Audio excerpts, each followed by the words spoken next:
G'day everyone. So I've been doing some work on the latest mistake. So I've cleaned up all these gasket surfaces, well this gasket surface, cleaned out all the junk in there, did my best to clean up the rust on the timing chain. It's not too bad now, it'll do. Got some piston rings. So these are off a smart car, I believe, but 63.5 millimeters seems to be the right size, and they're the right height. So yeah, that's those on there. So that's the piston I'll be going with. And gave the cylinders a quick hone. Still a little bit rough. They actually look much better in person. But yeah, and there's the other piston sitting in there. And also made up a gasket for the base gasket. And just getting some other bits and pieces ready. So one of my next jobs over here is to try and get this dowel pin out. So this is just another 360 top crankcase that I had. So yeah, I'll try and get that out. So one little trick that I've found is when I'm trying to get these little dowel pins out is to jam a suitable size drill bit in there and then some vice grips, and it gives it something to hold on to, and just like that. So that one was damaged already, so that's why I had to remove it, and I'll be fitting one out of this. So hopefully I can get this one out without damaging it and transfer it over.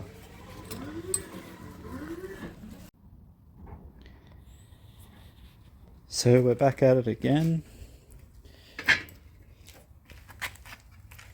So one of the things that I found, because this had been sitting for so long, and I think as you would have seen in the very first video, there was a whole lot of junk sitting in the top here. Just everywhere basically.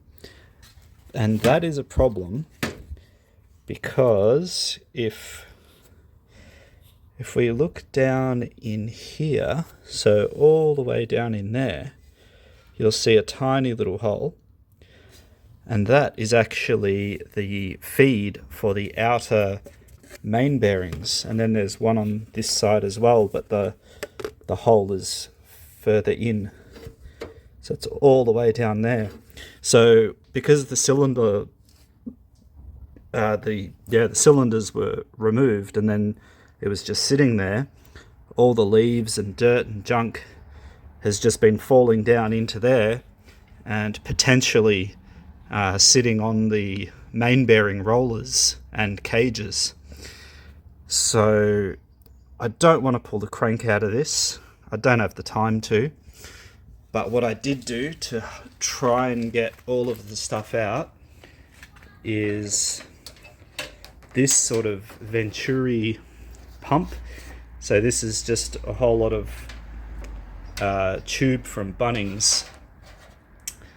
And you can see in there, so the air blower, it's a Venturi effect, I guess, the closest thing I can think of. So the air blows out of there and then it creates a vacuum here. And then basically I've just jammed this down into the holes, into anywhere where I think there's going to be junk sitting. And you can see it's worked pretty well. See, this was all really clean. I'll get it into the light. You can see it's picked up a fair bit of crud. So that's all stuff that would have been going into the crankshaft. So I'm pretty happy with how that worked out.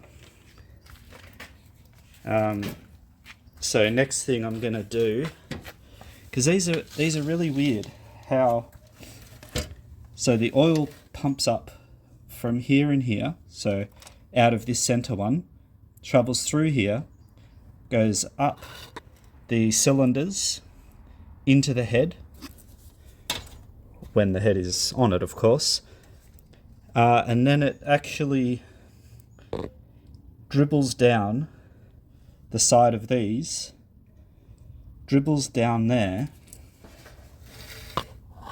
and then dribbles down to lubricate the outer main bearings.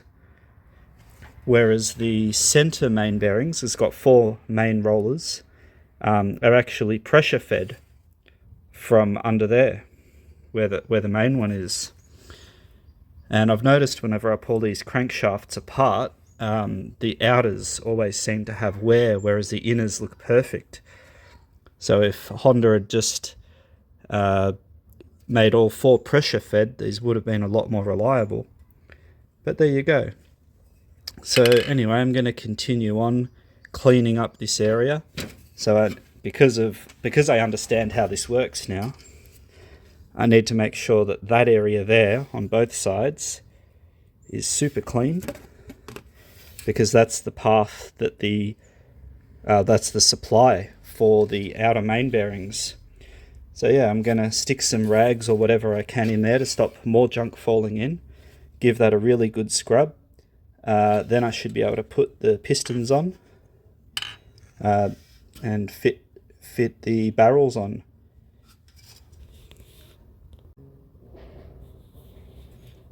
So I spent a bit of time cleaning all of that out. Very happy with how that's come out. Can't guarantee that there's nothing in there, but as I said, I'm not pulling this thing to pieces to find out, but at least I've given it a fighting chance. So yeah, all the passages pretty sparkling. Yeah, we'll see how we go.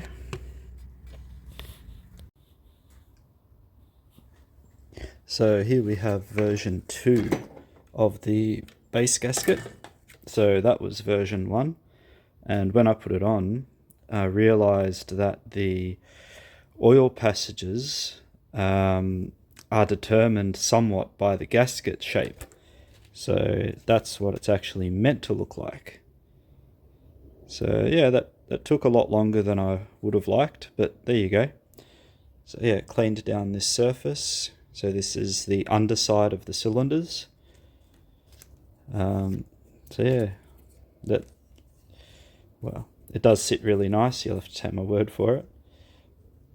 And you can see the difference there. I could have just opened these up and made them the right shape, but I've cut the bore size a little large, and it would have probably blown through in a few spots. So yeah, it's better to just do it again and do it right. I mean, for all I know, the bottom end on this thing could be shot, so this could all be a massive waste of time, but it's entertaining, so we'll continue on.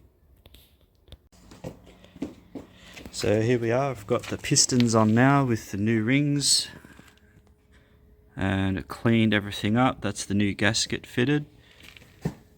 Got the little tensioner wheel in there spinning nice and freely. So I ended up pouring metho down, you can see there's a pool down the bottom, in a bucket. Ended up pouring metho down there to clean there was lots of little bugs and things that were had died in the engine oil, because this was stored with the barrels off it. So yeah, I'm gonna put the barrels on it now with the new gasket underneath, and yeah, we're getting very close.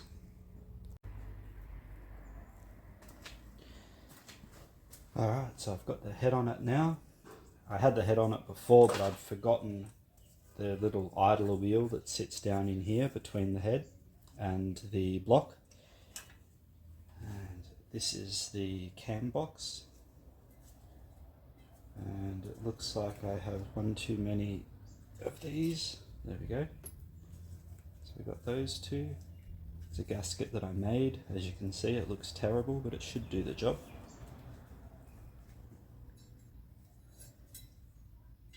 And if everything is right,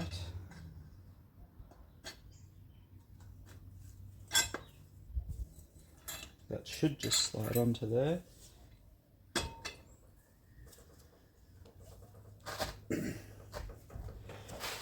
Beautiful.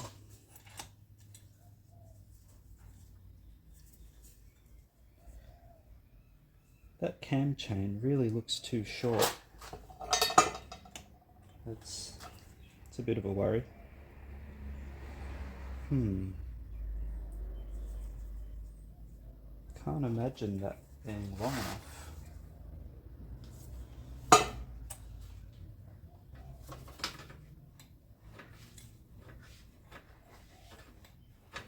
It's sitting where it needs to sit, and all of the studs are hanging out, so we'll put some studs on it. We'll throw the cam in and just put that there for now so that it doesn't fall, and I might just loosely put some bolts on it and trial fit the cam, because that just looks too short. Something is strange with that. Maybe not, but yeah, it doesn't look long enough, so bear with me.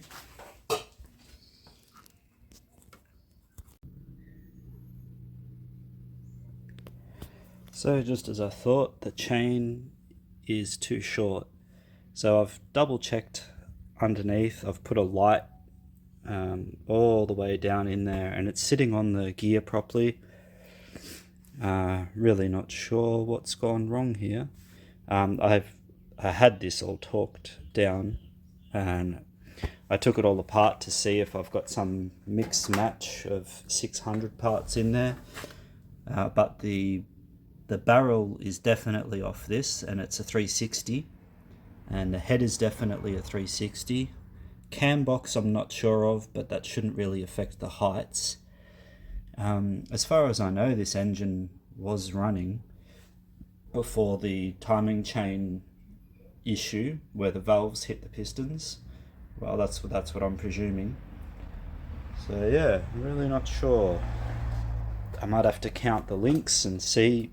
Maybe someone's put a wrong chain in it, but I don't think so, because as I say, it was all together. So yeah, stay tuned for this.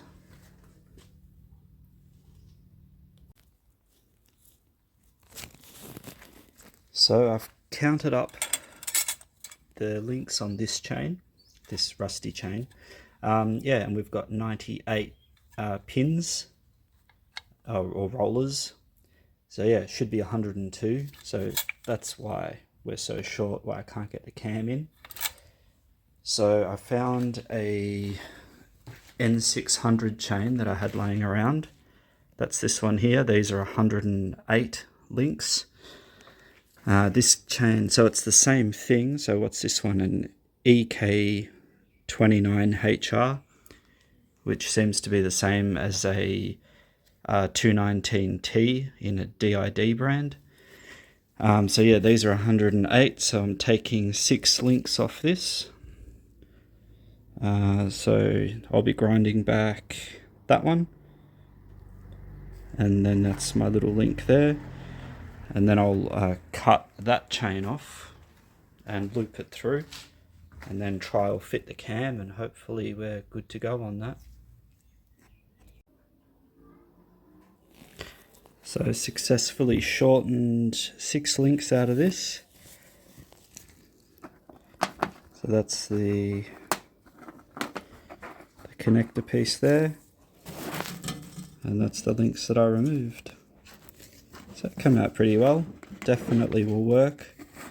A little bit of a scrape on that edge just from levering the plate off, but it'll be fine.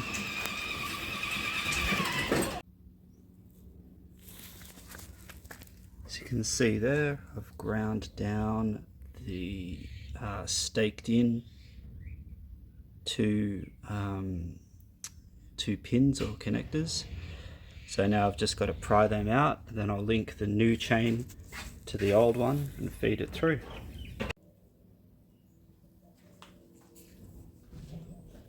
Alright, so we successfully got this link out. So I think, I've not actually done this before, I think it's going to go something like that. And then I just crank the motor over and feed it out, feed it through.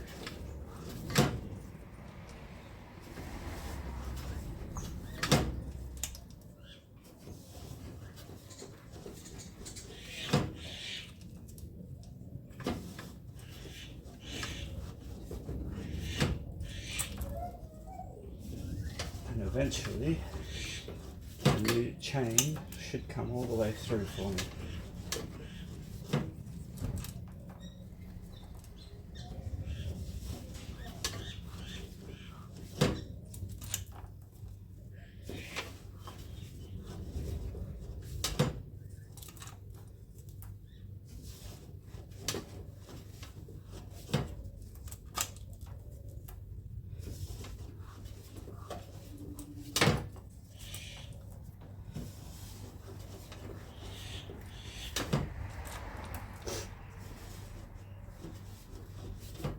It's got to be coming soon. Yep, here it is. I see the link coming up now. There it is. Oof, lucky I had it all the way through.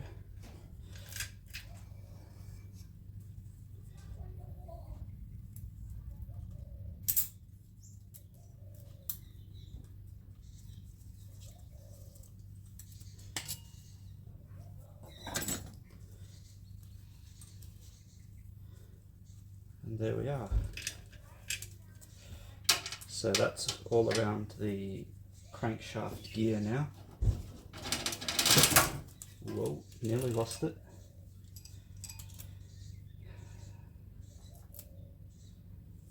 Alright. Wasn't too bad. Now I'll put the connector onto it, so it's all locked in. Then I can put the cylinder head back on it. I might give this a bit of a clean again. And we'll try or fit the cam, and hopefully all the lengths are correct.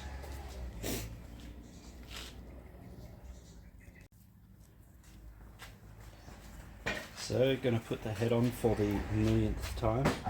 So this is a little idler wheel or guide wheel. Sits in there, sits between the chain. So I've got to feed up this wire through the middle of the head.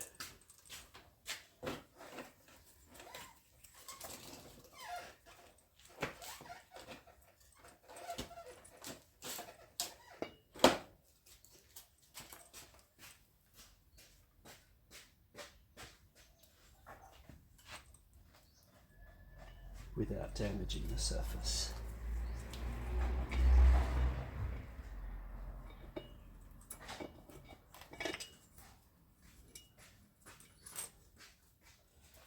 So far so good. I think the front of the car is slightly bent because I've got to pull the front out to drop the head on, which I can't imagine that would be in the manual. So I'll just wrap that around the valve. There we go. It's dropped onto that. And with all the debacle with the gasket, with the chain, destroyed the gasket that I made. So just to see that it's all going to work, I'm going to fit the cam box on without the gasket, and then just make sure that the length of the chain is correct to fit the cam.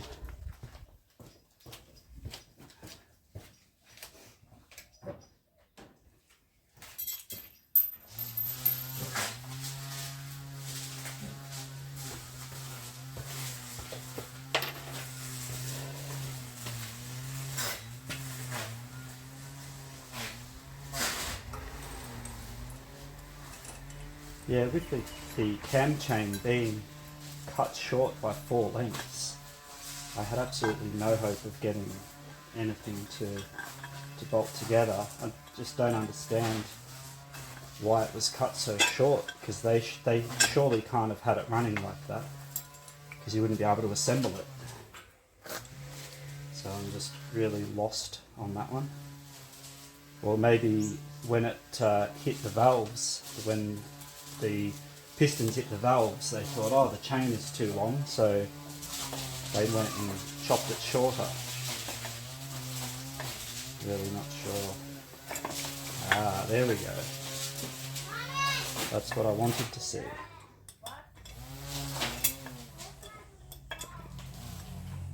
So I should...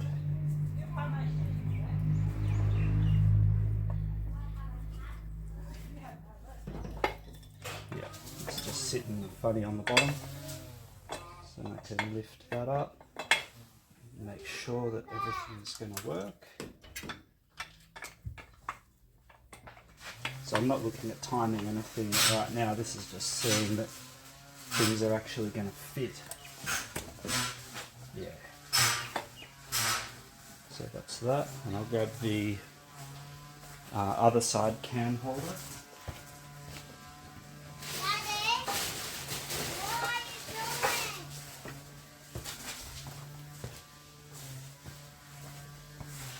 Here's the other side cam holder. Ah, that's how it was meant to be. Alright, so now I've got to make a gasket for the bottom part, for under the cam box. Then I can tighten it all down. Making real progress now. I've got all of the rockers in, camshafts all in, it's timed up. We've got the points in, it's not set up yet, so I've got to do that. All of the bolts in for the head and the cam box, and we're about to put the chain tensioner in. I've tested that, it seems pretty good, and it looks alright.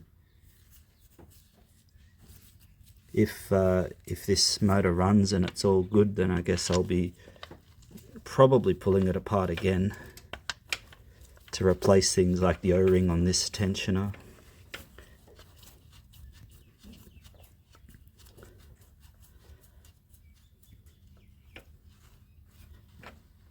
There we go.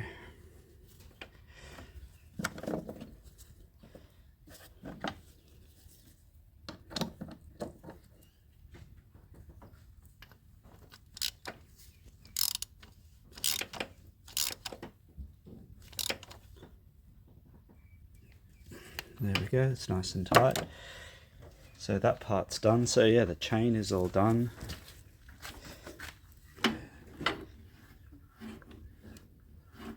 And I believe that I've got everything right. Motor sounds like it makes some kind of compression. So that's a good sign. Can hear it popping and banging, so that's good. And then there's our timing marks down there, if we can focus.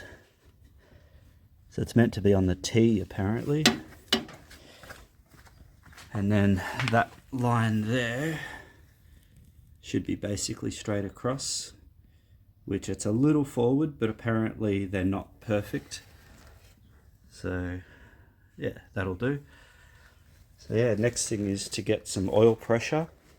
So I should see oil squirting out of these holes here. I believe that's where it gets the oil pressure, up through the head.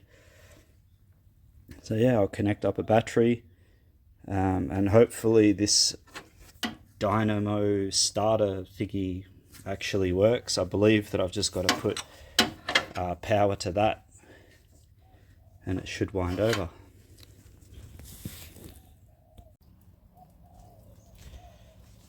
So I made a fair bit of progress on this. We've got all of the valves adjusted. Got the timing set according to the manual. The springs, I'm pretty sure, are where they're meant to be going according to the manual. So basically I want to see if we get oil pressure. So I'm going to connect up a battery. And we should have earth over here. And that should be power.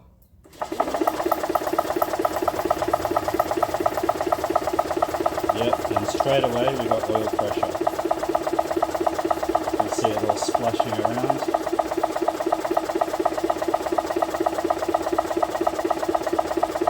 Excellent. Don't want to burn the starter out, but yeah, you get the idea.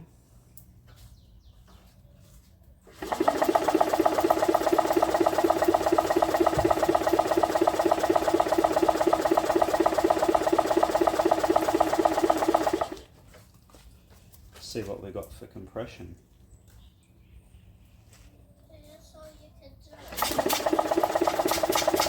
Oh yeah, nice strong compression there. Excellent.